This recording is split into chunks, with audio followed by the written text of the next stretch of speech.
저 바보가 또 미친 짓을 하네. 장터 사람들의 비웃음 속에서 나무꾼 강철수는 전 재산을 털어 피투성이 여인을 구했습니다. 모두가 천안백정의 딸이라 손가락질하며 외면할 때 오직 그만이 그녀를 사람으로 대하며 등에 업었습니다. 하지만 아무도 몰랐습니다. 그가 목숨 걸고 지킨 그 초라한 여인이 훗날 임금님이 눈물로 찾게 될 왕가의 아래 숨겨진 핏줄이었다는 사실을 말입니다. 가장 낮은 곳에서 피어난 기적 같은 운명의 이야기, 착한 마음 하나로 세상을 바꾼 바보의 진심이 지금 여러분을 찾아갑니다. 구독과 좋아요를 눌러주시면 당신의 삶에도 생각지 못한 따뜻한 행운이 깃들 것입니다. 숙종대왕이 다스리던 시절 강원도 깊은 산골 회웅성 장터에는 바람 잘 날이 없었습니다. 닷새마다 열리는 장터는 온갖 물건과 사람들로 북적였지만 그 소란스러움 속에서도 유독 눈에 띄는 사내가 하나 있었습니다. 이름은 박달구, 마을 사람들은 그를 가리켜 맹물달구라 불렀습니다. 30이 훌쩍 넘도록 장가도 못 가고 남들이 파트로 매주를 쓴다 해도 믿을 만큼 순박하고 어수룩했기 때문입니다. 그날도 달구는 남보다 2배는 더 큰 나무 지게를 지고 땀을 뻘뻘 흘리며 장터로 내려왔습니다. 해가 중천에 뜰 때까지 꼬박나무를 해다가 마을의 유지인 최 참봉댁에 가져다주는 길이었습니다. 최 참봉은 마을에서 소문난 구두소해의 심술굽기로 유명한 자였지만 달구는 그저 묵묵히 일만 할 뿐이었습니다. 어이, 달구, 나무꼴이 이게 뭔가? 젖은 나무를 섞어온 게 아니냐? 최 참봉은 마당에 부려놓은 장작더미를 발로 툭툭 차며 트집을 잡기 시작했습니다. 달구는 억울한 표정으로 머리를 긁적였습니다. 아입니다. 나으리. 며칠을 바짝 말린 참나무입니다. 하지만 최 참봉은 콧방귀를 뀌며 동전 몇 잎을 던져주었습니다. 시끄럽다. 요즘 나무 시세가 떨어져서 이것도 많이 쳐준 게야. 2냥이니 그리 알아라. 본래 약속한 값의 절반도 안 되는 돈이었지만 달구는 그저 허리를 굽혀 땅에 떨어진 동전을 주워 담을 수밖에 없었습니다. 그 돈이라도 있어야 며칠 굶은 배를 보리죽으로라도 채울 수 있었기 때문입니다. 달구가 허탈한 마음으로 장터 국밥집 앞을 지나려던 찰나였습니다. 갑자기 장터 한복판이 시끌벅적해지더니 비명소리가 들려왔습니다. 인연이 감히 내 물건에 손을 대 거칠고 험악한 고함소리와 함께 퍽퍽하는 몽둥이질 소리가 들렸습니다. 사람들이 웅성거려 모여든 곳에는 앳된 처녀 하나가 피투성이가 된 채 바닥에 쓰러져 있었습니다. 처녀의 옷은 낡고 해졌으며 헝클어진 머리카락 사이로 보이는 얼굴은 창백하기 그지없었습니다. 생선가게 주인이 씩씩거리며 몽둥이를 다시 치켜들었습니다. 백정놈의 딸년이라 근본이 천하에서 도둑질을 해? 내 오늘 너를 죽여서 본보기를 보이겠다. 쓰러진 처녀의 이름은 명옥이라 했습니다. 사람들은 그녀가 백정마을 출신이라며 혀를 찼습니다. 저런, 쯧쯧. 배가 고파서 생선 대가리 하나 주워 먹으려다 저리 봉변을 당하는구만. 그래도 도둑질은 나쁜 거지. 더구나 천한 것들이 손을 타면 재수가 없어. 구경꾼들은 수군거리기만 할 뿐 누구 하나 나서서 말리는 이가 없었습니다. 몽둥이가 다시 처녀의 가냘픈 등 위로 떨어지려는 순간 굵직한 손 하나가 생선 장수의 팔을 낚아챘습니다. 바로 달구였습니다. 그만 좀 하입시더. 사람이 죽어가는데 너무한 거 아닙니까? 달구의 목소리는 떨렸지만 눈빛만은 진지했습니다. 생선 장수는 어이없다는 듯 달구를 쳐다보았습니다. 뭐야? 맹물달구 아니냐? 내 놈이 백정년 편을 드는 거냐? 비켜라. 재수, 온 붙는다. 하지만 달구는 물러서지 않았습니다. 바닥에 쓰러진 명옥이 고통 속에서도 살려달라는 듯 달구의 바짓가랑이를 잡고 애원하는 눈빛을 보냈기 때문입니다. 그 눈망울이 마치 숲속에서 덫에 걸린 어린 노루처럼 애처로워 달구는 가슴이 저릿해졌습니다. 돈을 주면 될 거 아닙니까? 이 처자가 훔치려던 게 얼마요? 달구의 말에 생선 장수는 코웃음을 쳤습니다. 이 생선 값이 얼만 줄 알고? 2냥은 받아야겠다. 내 놈 주머니에 엽전 한 푼이라도 있냐?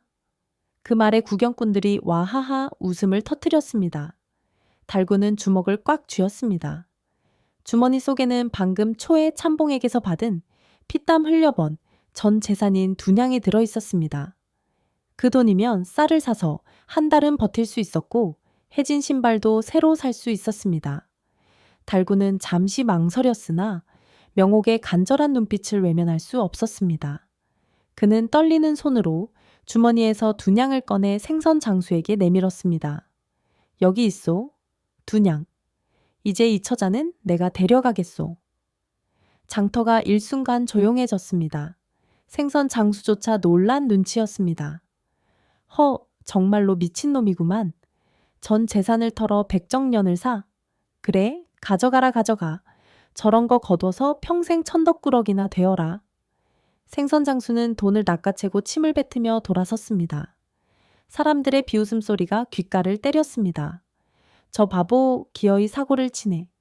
저 돈이면 쌀이 몇 마리인데 계집 하나 잘못 들여 신세 망치겠구만. 하지만 달구는 들리지 않는다는 듯 피투성이가 된 명옥을 조심스럽게 등 뒤로 업었습니다. 그의 넓은 등은 따뜻했고 명곡은 그 온기에 기대어 정신을 잃고 말았습니다. 이것이 훗날 온 세상을 놀라게 할 인연의 시작인 줄은 아무도 심지어 달구 자신조차 알지 못했습니다. 달구가 명옥을 업고 산비탈을 올라 자신의 거처에 도착했을 때는 이미 해가 서산으로 넘어가고 어둑어둑한 땅거미가 내려앉은 뒤였습니다. 달구의 집이라야 비바람만 겨우 피할 수 있는 다 쓰러져가는 흙집이었고 방 안에는 낡은 멍석 한 장과 이 빠진 사기 그릇 몇 개가 살림살이의 전부였습니다. 달구는 명옥을 아랫목에 조심스레 눕히고 부엌으로 나가 아궁이에 불을 지폈습니다. 나무 타는 매캐한 연기가 피어오르자 썰렁하던 방 안에도 미약하나마 온기가 돌기 시작했습니다. 달구는 소태물을 끓여 해진 천조각을 적신 뒤 명옥의 얼굴과 손발에 묻은 피를 닦아주었습니다. 투박하고 거친 손길이었지만 그 안에는 누구보다 깊은 정성이 담겨 있었습니다. 정신을 차린 명옥은 낯선 사내의 극진한 간회 눈시울을 붉히며 물었습니다. 어찌하여 저 같은 천한 것을 구하셨습니까? 저는 백정의 딸이라 모두가 침을 뱉는 여인입니다. 달구는 쑥스러운 듯 머리를 긁적이며 대답했습니다. 사람 목숨에 귀하고 천한 게 어디 있겠소. 산 짐승도 다치면 거두는 법인데 하물며 사람인데 그냥 두고 볼 수는 없었소. 하지만 세상의 시선은 달구의 마음처럼 따뜻하지 않았습니다. 다음 날부터 마을 사람들의 태도가 돌변했습니다. 달구가 일감을 구하러 마을로 내려가자 평소에는 그를 부려먹던 사람들조차 대문을 걸어 잠그거나 소금을 뿌리며 내쫓았습니다. 재수 없게 어디 백정년이랑 살림을 차린 놈이 들어오려 해. 썩 꺼져라. 근본 없는 것들과 어울리면 부정을 타는 법이야. 달구는 하루 종일 마을을 돌아다녔지만 나무 한 짐 팔지 못하고 빈손으로 돌아와야 했습니다. 그렇게 하루 이틀이 지나고 열흘이 지나자 집안에 있던 쌀독은 바닥을 드러냈습니다. 끼니를 거르는 날이 많아지면서 명곡의 상처 회복도 더뎌졌고 건강하던 달구조차 굶주림에 지쳐 얼굴이 누렇게 뜨기 시작했습니다. 어느 늦은 밤 달구가 허기를 참지 못하고 맹물로 배를 채우고 있을 때였습니다. 살인문 밖에서 부스럭거리는 소리가 들렸습니다. 달구가 경계하며 밖을 내다보니 옆집에 사는 과부 대구댁이 황급히 사라지는 뒷모습이 보였습니다. 대구댁이 서 있던 자리에는 작은 보따리 하나가 놓여 있었습니다. 달구가 떨리는 손으로 보따리를 풀어보니 그 안에는 꽁보리밥 한 덩이와 말린 나물, 그리고 으깨진 감자 몇 알이 들어 있었습니다. 평소 입이 걸기로 소문난 대구댁이었지만 마을 사람들의 눈을 피해 몰래 먹을 것을 챙겨다 준 것입니다. 에구 저 비련한 곰탱이, 굶어 죽을까봐 가져왔다 라는 환청이 들리는 듯 했습니다. 달구와 명호극은 그 밥을 나누어 먹으며 서로의 얼굴을 바라보았습니다. 캄캄한 어둠 속에서 피어난 작은 등불 같은 인정이었습니다. 그러나 가난보다 더 무서운 것은 죄책감이었습니다. 며칠 뒤 달구가 잠시 땔감을 구하러 간 사이 명옥은 짐을 쌌습니다. 자신 때문에 착한 달구마저 마을에서 따돌림을 당하고 굶주리는 것을 더 이상 볼 수 없었기 때문입니다. 그녀가 비틀거리는 몸을 이끌고 막 살인문을 나서려는데 산에서 내려오던 달구와 마주치고 말았습니다. 달구는 지게를 내팽개치고 달려와 명옥의 앞을 가로막았습니다. 어딜 가려는 게요? 몸도 성치 않은 사람이. 명옥은 그 자리에 주저앉아 오열했습니다. 비켜주세요. 저는 이곳에 있으면 안 됩니다. 저 때문에 은인께서 고초를 겪는 걸 볼 수가 없습니다. 달구가 그녀를 일으켜 세우려 하자 명옥은 고개를 저으며 충격적인 고백을 털어놓았습니다. 저는 백정의 딸 명옥이 아닙니다. 명옥의 입에서 나온 말은 달구의 귀를 의심케 했습니다. 그녀는 떨리는 목소리로 말을 이었습니다. 제 진짜 이름은 이화진입니다. 10여 년 전 영모 누명을 쓰고 참수당하신 이조판서 댁의 여식입니다. 관비로 끌려가다 도망쳐서 신분을 숨기고 거지 행세를 하며 살아왔습니다. 저는 역적의 딸입니다. 그러니 제발 저를 내치시고 화를 피하십시오. 그녀의 고백에 달구는 잠시 멍하니 하늘을 올려다보았습니다. 백정의 딸인 줄 알고 구했더니 사실은 멸문지화 당한 양반가의 규수였던 것입니다. 찬바람이 휑한 마당을 휩쓸고 지나갔습니다. 한참의 침묵 끝에 달구가 입을 열었습니다. 그의 목소리는 그 어느 때보다 단호하고 묵직했습니다. 양반이면 어떻고 백정이면 어떻소. 내 눈에는 그저 살려달라 애원하던 불쌍한 사람으로 보였을 뿐이요. 당신이 역적의 딸이라 해도 상관없소. 내 전 재산을 주고 산 내 사람이니 죽이 되든 밥이 되든 여기서 나랑 같이 삽시다. 내 어떻게든 입에 거미줄은 안 치게 할 테니. 달구는 멍하니 서 있는 화진의 손을 투박하게 잡아 끌어 방 안으로 들였습니다. 화진은 달구의 넓은 등 뒤에서 소리 없이 눈물을 흘렸습니다. 세상 모두가 버린 자신을 이 바보 같은 사내만이 온전히 품어주고 있었습니다. 두 사람은 그렇게 서로의 아픔을 보듬으며 다가올 더 큰 시련과 기적을 향해 위태롭지만 단단한 발걸음을 내디뎠습니다. 강원도의 겨울은 혹독했습니다. 산맥을 타고 내려온 칼바람이 초가집의 얇은 문풍지를 사정없이 흔들어댔고 무릎까지 차오른 눈은 세상의 모든 길을 지워버렸습니다. 달구와 화진에게는 시련의 계절이었습니다. 땔감은 턱없이 부족했고 끼니를 잇기 위해 말린 시래기와 칡뿌리로 연명해야 했습니다. 하지만 두 사람의 마음만은 서로를 의지하며 그 어느 때보다 따뜻했습니다. 어느 날 눈보라가 조금 잦아든 틈을 타 달구는 땔감을 구하기 위해 지게를 지고 산으로 향했습니다.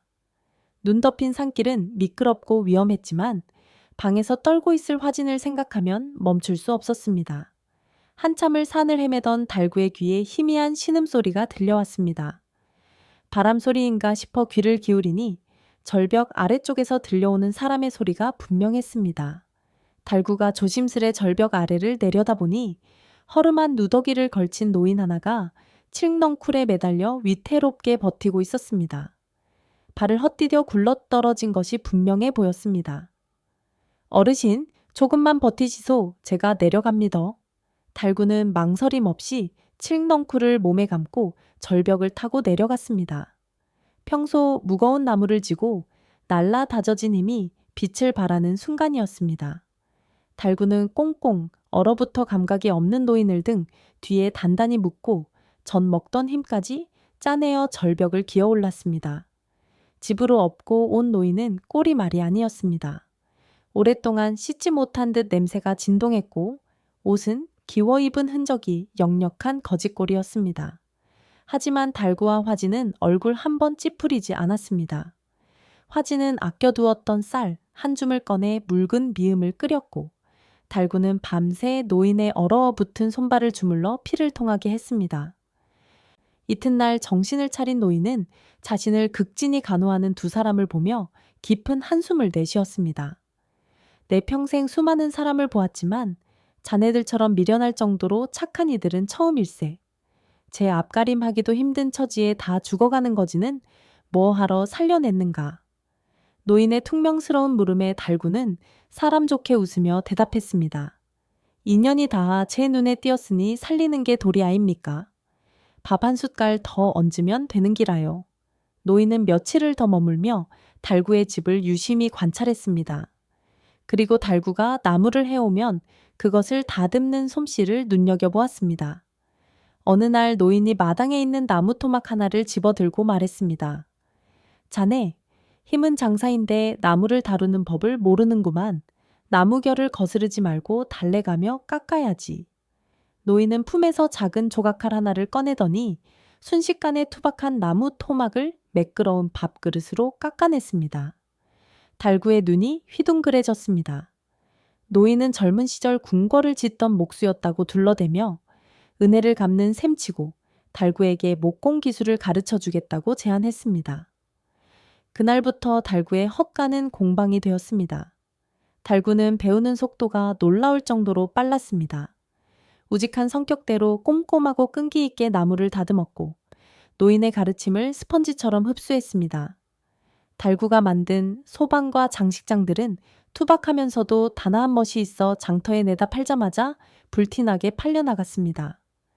이게 정말 맹물 달구가 만든 거야? 라며 비웃던 사람들도 물건의 됨됨이를 보고는 앞다투어 지갑을 열었습니다. 쌀독에는 쌀이 쌓이기 시작했고 두 사람은 옆집 대구댁에게 진 빚도 갚을 수 있게 되었습니다. 봄 기운이 아지랑기처럼 피어오르던 어느 날 노인은 달구와 화진을 불렀습니다. 이제 살림도 폈으니 정식으로 부부의 연을 맺게나. 남녀가 한 집에 살면서 혼례도 안 치르는 건 법도가 아니지. 노인의 주제로 마당에 정화수 한 그릇을 떠놓고 조촐한 혼례식이 열렸습니다. 하객이라곤 대구댁과 노인뿐이었지만 달구와 화진에게는 세상 무엇보다 성대하고 행복한 결혼식이었습니다.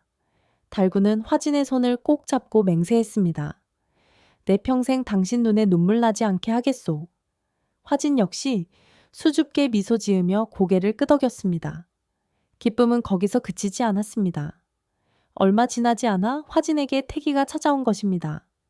달구는 세상을 다 얻은 듯 기뻐하며 마당을 뛰어다녔고 노인 역시 흐뭇한 미소로 화진의 배를 바라보았습니다. 하지만 그들은 알지 못했습니다. 노인이 밤마다 남몰래 밖으로 나가 밤하늘의 별을 보며 눈물을 훔친다는 것을, 그리고 한양에서부터 거대한 운명의 수레바퀴가 이 작은 산골 마을을 향해 굴러오고 있다는 것을 말입니다. 행복의 정점에서 그들의 인생을 송두리째 뒤흔들 폭풍우가 서서히 다가오고 있었습니다.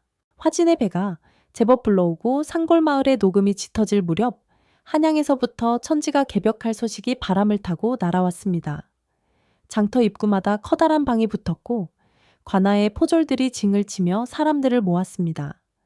나무를 팔러 갔던 달구는 그 방 앞에 모인 인파 틈에서 내용을 전해 듣고는 혼비백산하여 집으로 달려왔습니다.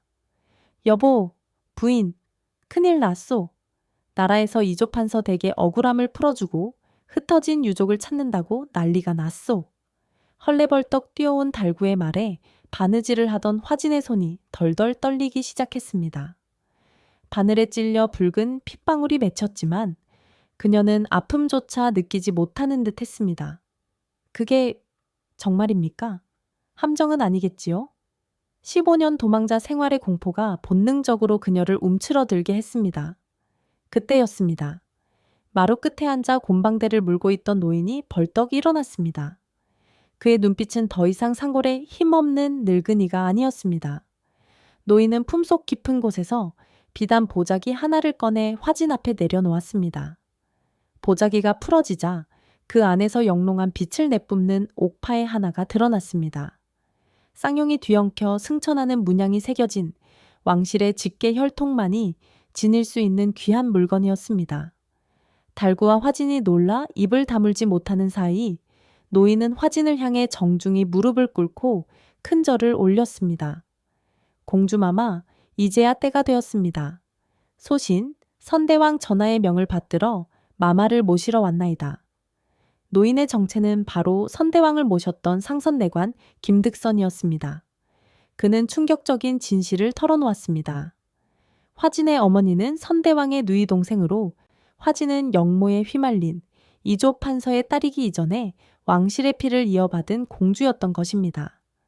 멸문지화의 와중에 갓난아기였던 화진을 빼돌린 것도 20년 세월 동안 거지 행세를 하며 전국을 떠돌며 그녀를 찾아 헤맨 것도 모두 김내관의 충심이었습니다.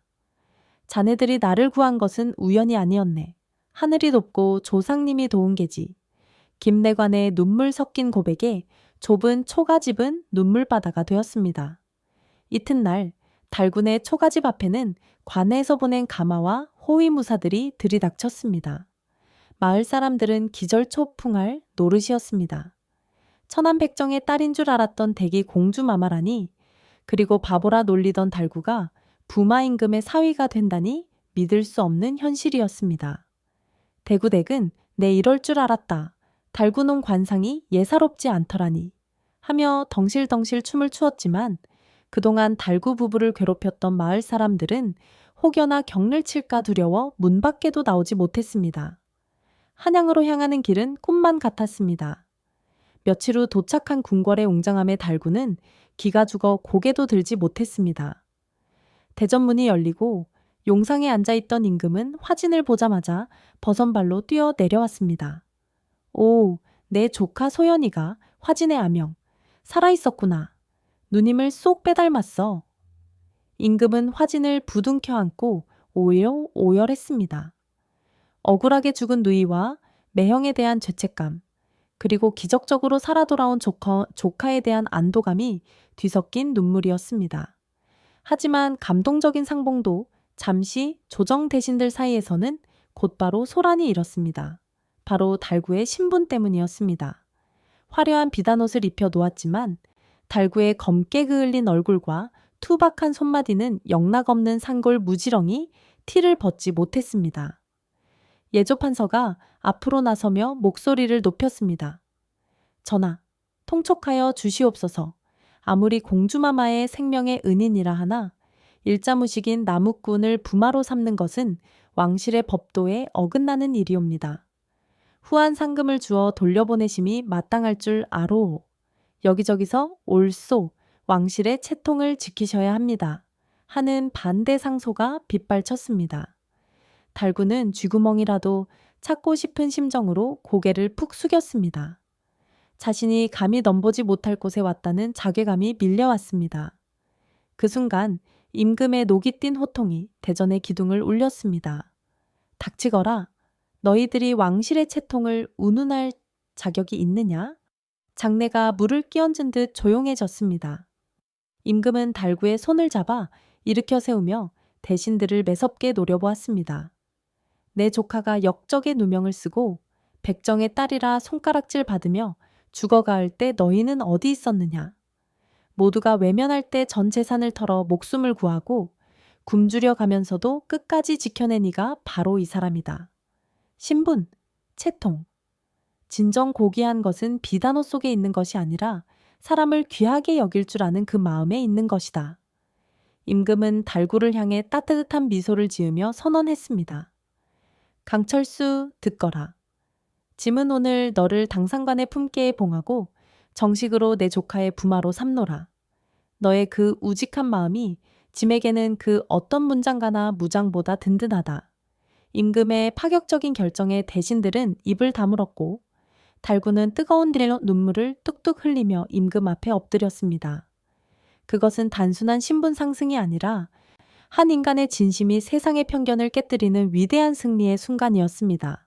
한양 도성문이 활짝 열리고 화려한 의장대가 앞장을 선 긴 행렬이 강원도 횡성을 향해 출발했습니다. 오색 깃발이 바람에 펄럭이고 태평소와 꽹과리 소리가 산천을 울리니 지나가는 곳마다 구경꾼들이 인산인해를 이루었습니다. 그 행렬의 중심에는 임금의 사위가 된 달구와 공주 신분을 회복한 화진이 탄 쌍가마가 위엄있게 자리 잡고 있었습니다. 며칠을 꼬박 걸어 마침내 익숙한 삼봉구리가 보이고 마을 어귀에 들어서자 횡성장터는 발칵 뒤집혔습니다.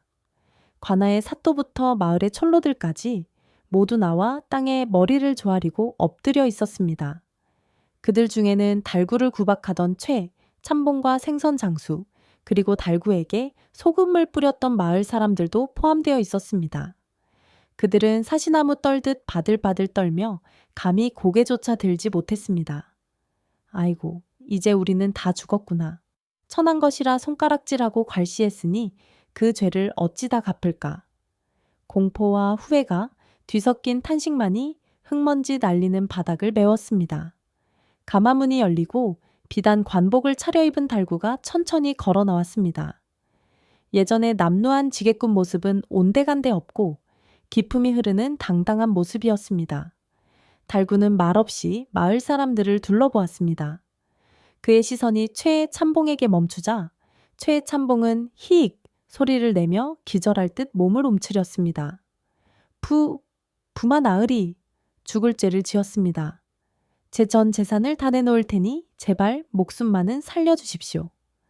최 참봉이 눈물 콧물을 흘리며 빌자 주변 사람들도 일제히 통곡하며 용서를 구했습니다.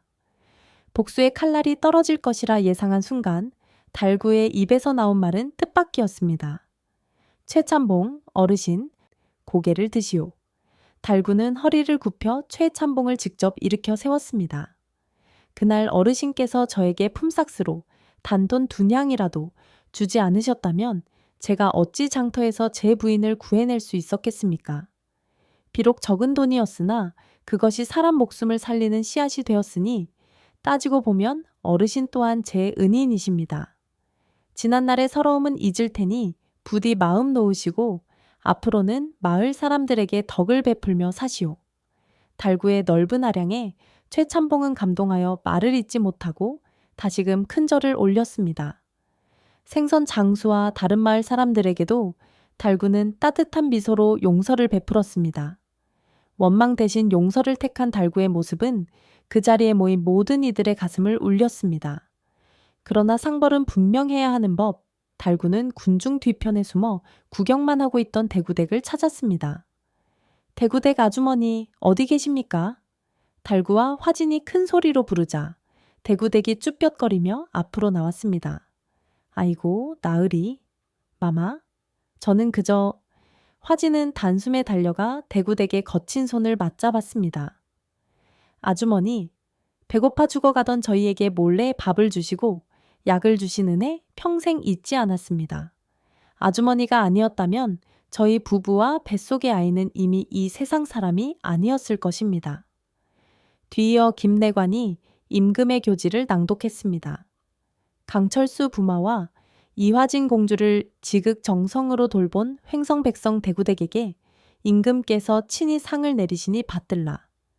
비옥한 논밭 500마지기와 금은보와 5 괴짝을 하사하고 그 아들과 손자들에게는 벼슬길을 열어주노라. 교지의 내용이 울려 퍼지자 마을 사람들의 입이 떡 벌어졌습니다. 대구댁은 다리가 풀려 그 자리에 주저앉았습니다. 세상에 보리밥 한 덩이가 금덩이가 되어 돌아오다니. 사람들은 그제야 무릎을 쳤습니다. 남몰래 베푼 선행이 얼마나 큰 복으로 돌아오는지를 눈앞에서 똑똑히 목격한 것입니다. 그날 밤 달군의 옛 초가집 터에는 성대한 잔치가 열렸습니다. 임금이 하사한 술과 고기가 산처럼 쌓였고 온 마을 사람들이 배불리 먹고 마시며 달구와 화진의 앞날을 축복했습니다. 달구는 술잔을 기울이며 밤하늘을 올려다보았습니다. 춥고 배고팠던 지난 날들이 주마등처럼 스쳐 지나갔습니다. 한때는 바보라 놀림받던 그였지만 이제는 누구나 얼어보는 귀한 사람이 되어 있었습니다. 그러나 그의 마음속 깊은 곳은 여전히 순박한 나무꾼 달구 그대로였습니다. 선한 마음이 빚어낸 기적 같은 결말, 그것은 하늘이 내린 가장 공정한 판결이었습니다. 세월은 유수와 같이 흘러 어느덧 20년이라는 시간이 지났습니다. 강산이 2번이나 변한다는 긴 시간 동안 횡성상골의 바보나무꾼이었던 강철수는 이제 나라의 근간을 바치는 정승의 반열에 올라 있었습니다. 그의 머리에는 하얗게 서리가 내렸고 얼굴에는 굵은 주름이 패였지만 그 눈빛만은 20년 전 명곡을 구하던 그날처럼 맑고 깊었습니다. 아내 소연, 화진, 역시 중년의 나이가 되었음에도 여전히 기품 있고 자애로운 모습으로 백성들의 존경을 한 몸에 팥고 있었습니다. 그리고 두 사람 사이에서 태어난 아들 인수는 훤칠하고 총명한 청년으로 자라 과거 시험에서 장원급제하여 부모의 자랑이 되었습니다. 인수는 단순히 글 공부만 잘하는 것이 아니라 아버지를 닮아 심성이 곱고 어머니를 닮아 지혜로워 장차 나라를 이끌어갈 동량으로 칭송이 자자했습니다. 어느 화창한 봄날 철수는 가족들을 불러 모았습니다. 여보, 그리고 인수야? 날이 이리 좋으니 우리 가족이 다 함께 횡성으로 나들이를 다녀오는 게 어떻겠소? 옛 추억도 되새기고 고향 사람들도 보고 싶구려. 소연은 환하게 웃으며 고개를 끄덕였고 인수 역시 부모님의 고향을 가보고 싶다며 흔쾌히 따랐습니다. 며칠 뒤 철수 가족의 행렬이 횡성마을에 들어섰을 때 마을은 예전과는 천지 차이로 변해 있었습니다. 다 쓰러져 가던 초가집들은 번듯한 기와집으로 바뀌었고 마을 어귀에는 철수 부부가 보낸 제물로 세워진 서당에서 아이들의 글 읽는 소리가 낭랑하게 울려 퍼지고 있었습니다. 가난한 이들을 위한 구휼세는 밥 짓는 연기가 끊이지 않았습니다. 철수와 소연이 한양에 살면서도 한시도 고향을 잊지 않고 꾸준히 도움을 준 덕분이었습니다. 마을 사람들은 철수 가족이 온다는 소식에 하던 일을 멈추고 모두 달려나왔습니다. 그 중에는 비단 옷을 곱게 차려입은 노부인이 있었는데 바로 대구댁이었습니다. 이제는 백발이 성성한 할머니가 되었지만 그 얼굴에는 여유와 행복이 가득했습니다. 아이고, 이게 누구십니까? 부마 나으리와 공주마마 아니십니까? 대구댁이 달려와 소연의 손을 잡고 눈물을 글썽였습니다. 대구댁 뒤로는 늠름한 장성한 아들과 손자들이 서 있었는데 모두 과거에 급제하거나 마을의 유지가 되어 가문을 빛내고 있었습니다. 부마 나으리 덕분에 제 팔자가 이렇게 폈습니다. 꽁보리밥 한 덩이가 이런 호강을 가져올 줄 누가 알았겠습니까? 대구댁의 말에 철수는 손을 저으며 겸손하게 대답했습니다. 아닙니다. 아주머니의 착한 마음씨가 하늘을 감동시킨 것이지요. 저는 그저 거들었을 뿐입니다. 그날 저녁 마을 잔치가 무르익을 무렵 아들 인수가 아버지 철수에게 물었습니다. 아버님, 아까 마을 어르신들이 아버님을 뵙고 세상에서 가장 지혜로운 바보라고 부르시더군요. 어찌하여 그런 별명이 붙었습니까? 철수는 밤하늘의 별을 바라보며 빙그레 웃었습니다. 인수야, 세상 사람들은 손해를 보지 않으려고 아등바등 산단다. 내 이익을 챙기는 것을 똑똑하다고 여기지. 하지만 나는 전 재산 2냥을 털어 내 어머니를 구했다. 남들이 보기엔 세상 천지에 없는 바보짓이었지. 허나 그 바보 같은 선택이 내 인생을 구하고 너를 낳고 이 마을을 살리지 않았느냐. 철수는 아들의 어깨를 다독이며 말을 이었습니다. 진정한 지혜는 머리에서 나오는 것이 아니라 사람을 귀하게 여기는 따뜻한 마음에서 나오는 것이다. 너도 훗날 정치를 하거든 부디 이 아비의 말을 잊지 말거라. 인수는 아버지의 말씀을 가슴 깊이 새기며 고개를 숙였습니다. 철수와 소연은 며칠을 더 고향에 머물며 옛 집터를 둘러보았습니다. 비바람이 새던 그 작은 초가집은 사라졌지만 그곳에서 피어난 사랑과 희생의 이야기는 전설이 되어 마을 사람들의 입에서 입으로 전해지고 있었습니다.